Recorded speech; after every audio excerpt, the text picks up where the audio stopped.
Hi guys, कैसे हो आप सब लोग। ये लास्ट मंथ है हमारा प्रेपरेशन का और ये मंथ सबसे ज्यादा क्रिटिकल, सबसे ज्यादा क्रूशियल होता है क्योंकि अभी तक आपने कुछ भी पढ़ लिया हो, अगर आप लास्ट मंथ में अटेंटिव नहीं रहते हो, लास्ट मंथ में अगर आप चीजों को अच्छे से नहीं रिवाइज करते हो तो जो भी हमने पहले पढ़ा होता है उसका कोई भी फायदा नहीं होता है। आज मैं इस वीडियो में आपके लिए ये लेके आई हूँ कि क्या क्या सबसे ज्यादा इम्पोर्टेंट और एसेंशियल चीजें हैं जो आपको अपनी रिवीजन के टाइम पे या फिर इस मंथ में कवर करनी चाहिए, जो कि बहुत ज्यादा इम्पोर्टेंट है। मेक श्योर कि आप ये एक एक टिप जो मैं आपको बता रही हूँ वो आप सब फॉलो कर रहे हो और आप उसी हिसाब से अपने लास्ट मंथ को प्लान करते हुए चल रहे हो। Okay guys, so let's begin with the video. Starting with the first one, सबसे पहली चीज कि हमें अपने इस मंथ में अपने सारे के सारे सब्जेक्ट्स कवर करने हैं। अगर हम सिंगल ग्रुप दे रहे हैं तो 4 सब्जेक्ट्स, अगर हम बोथ ग्रुप्स दे रहे हैं तो 8 सब्जेक्ट्स हमें इस मंथ में एक बार, आखिरी बार रिवाइज करना बहुत ज्यादा जरूरी है। तो ऐसा नहीं करना है कि कोई सब्जेक्ट हम पहले पढ़ चुके हैं और अब हम लास्ट मंथ में उसको नहीं उठाएंगे, हम सीधे उसको एग्जाम डे पे उठाएंगे। क्योंकि गाइस 30 डेज का जो पीरियड होता है ना, वो बहुत होता है चीजें भूलने के लिए। तो इसीलिए इन 30 डेज में एक बार रन थ्रू करना चीजों को बहुत ज्यादा जरूरी है for every subject. Okay, second most important thing is कि हम कैसे इस चीज को प्लान कर सकते हैं। हम हर अपने सब्जेक्ट को 3 से 4 दिन का टाइम देंगे। मैं क्यों बोल रही हूँ 3 से 4 दिन, क्योंकि अगर आप अभी इस पॉइंट ऑफ टाइम पे अपने एक सब्जेक्ट को 4 दिन में कंप्लीट कर पाओगे, तभी आप अपने उन सब्जेक्ट्स को 1.5 दिन में या फिर एग्जाम के जस्ट पहले जो आपको प्रिपरेशन टाइम मिलता है उसमें आप कंप्लीट कर पाओगे। टारगेट करो कि आप हर सब्जेक्ट को 4 डेज दो, ठीक है, 3 to 4 डेज दो। बोथ ग्रुप्स दे रहे हो तो अकॉर्डिंगली ऑब्वियसली सेम रहेगा। अगर आप सिंगल ग्रुप भी दे रहे हो तो भी आई वुड से कि 4 डेज में मैक्सिमम उसको कंप्लीट करने की कोशिश करो और मिनिमम 3 डेज में, ताकि आप उसको आगे जाके 1.5 दिन में कंप्लीट कर पाओ। ठीक है, थर्ड सबसे इंपॉर्टेंट चीज है कि इस टाइम पे एक पास्ट पेपर साथ में जरूर से सॉल्व कर लो। सिर्फ और सिर्फ 3 घंटे निकालने हैं आपको। प्लीज डरो मत, ये मत सोचो कि इस टाइम पे पास्ट पेपर सॉल्व करने का क्या फायदा है। बहुत चीजें पता चलती है जो आप एग्जाम में गलतियां करोगे वो आप अभी लास्ट मंथ में गलतियां करके समझ जाओगे, सीख जाओगे और फिर वो गलतियां आप एग्जाम में नहीं करोगे।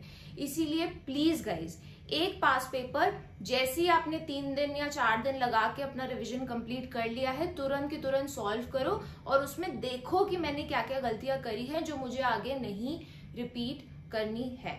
ठीक है, then next most important thing is, इस बार जब आप रिवीजन करोगे सबसे ज्यादा इंपॉर्टेंट है कि आप मार्क करते हुए चलना कि क्या क्वेश्चंस या क्या चीजें या टेक्स्ट में से क्या क्या चीजें इंपॉर्टेंट है जो आपको लास्ट डे कवर करनी है। बहुत से लोग ये नहीं करते हैं। लास्ट डे पे आप 200-300 क्वेश्चंस एक साथ नहीं लगा सकते हो। Here you need to mark out कि ये वो 20-25 क्वेश्चंस हैं जो मुझे आखिरी दिन पे लगाने हैं, या फिर ये वो क्वेश्चंस हैं जो मुझे आखिरी दिन पे देख के जाने हैं।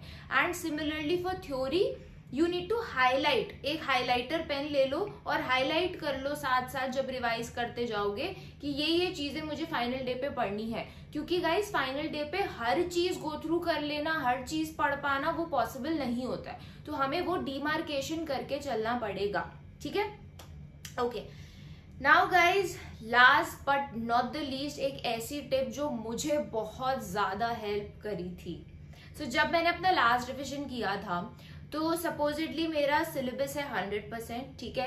100% मैंने सिलेबस अपना रिवाइज किया और मुझे 100% में से 20% कुछ ऐसे एरियाज लगे या फिर कुछ ऐसे प्रोविजंस थे या फिर कुछ ऐसे कॉन्सेप्ट्स थे या फिर कुछ ऐसी एडजस्टमेंट थी किसी क्वेश्चन की जो मेरे को ऐसा लगता था कि मैं जब भी पढ़ती हूँ यार ये वाला मैं भूल जाती हूँ, ऐसा क्यों होता है।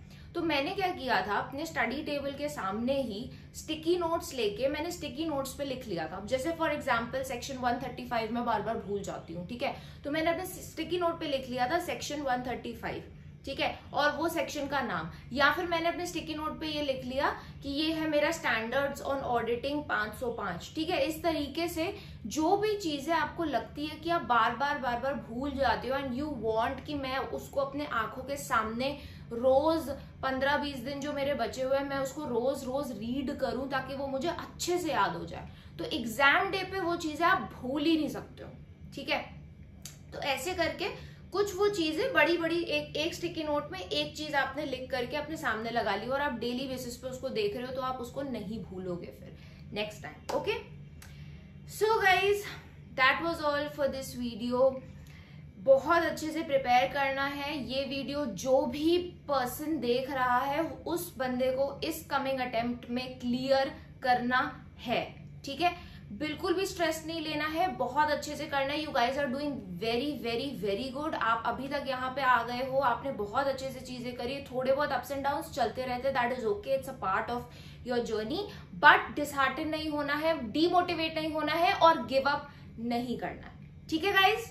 All the very best. और किसी को अगर पर्सनल काउंसलिंग सेशन या फिर मेंटोरशिप के सेशंस की जरूरत है तो फिर मैं डिस्क्रिप्शन बॉक्स में अपना ईमेल आईडी और अपना इंस्टाग्राम आईडी डाल रही हूँ, आप मुझे मैसेज करना, ठीक है। And we can schedule a session so that you are totally ready for your exams. और कुछ भी इश्यूज आपको एग्जाम के पहले फेस हो रहे हैं तो आप मुझसे उस बारे में बात करके अपने माइंड को क्लियर कर सकते हो। Okay guys, thank you so much for watching. Please hit the like button, please share it with your friends and don't forget to subscribe to the channel if you are new.